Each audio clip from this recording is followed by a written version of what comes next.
Salut mes bijoutiers. Café qui baisse. Eh ouais, on tourne, hein.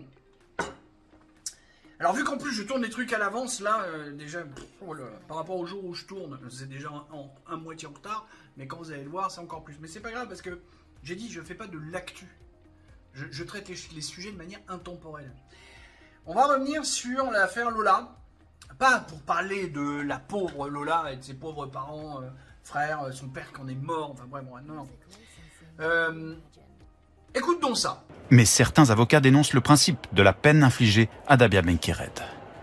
Il faudra que dans 30 ans, elle présente des gages sérieux de réinsertion sociale. Après tant de temps de prison, on imagine que c'est quasi mission impossible. C'est une peine de mort lente qu'on ne veut pas voir, mais c'est une peine de mort. Voilà, le gars, il te parle d'une peine de mort lente. Enfin, déjà, il est en train d'essayer d'avoir de la compassion pour Dabia B.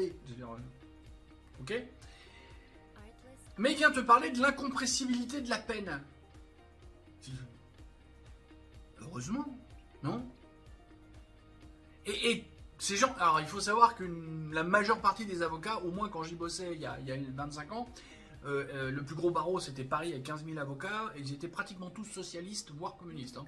Les avocats, globalement, sont plutôt à gauche. Ou alors ils sont à l'extrême droite. Mais alors, ils sont très peu nombreux. Et celui-là, il va te trouver de la compassion pour Dabia B. Oh là là, la pauvre, elle va passer toute sa vie en prison. Elle a sauvagement assassiné une gamine de 12 ans. Et encore une fois, je reste soft, hein, parce que... Non mais... Moi, ce qui me dérange là-dedans, et c'est pour ça que j'aurais préféré la peine de mort, c'est que pendant toute sa vie, on va nourrir, loger, blanchir, éclairer Dabia B avec nos impôts. Et elle va se permettre d'avoir des revendications. J'espère bien qu'il y a une incompressibilité de la peine. J'espère bien, vu la faute qu'elle a commise, j'espère bien qu'elle va être enfermée. Parce que cette nana, tu la remets en liberté, elle recommence.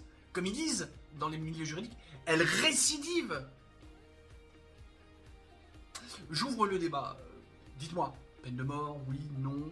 Est-ce que c'est normal de garder 30 ans, 40 ans, 50 ans, de payer sur nos impôts, de faire ça, pendant qu'elle va être peinarde? Est-ce qu'il ne faudrait pas lui trouver une obligation de travail? Parce que il y a des pistes à ouvrir.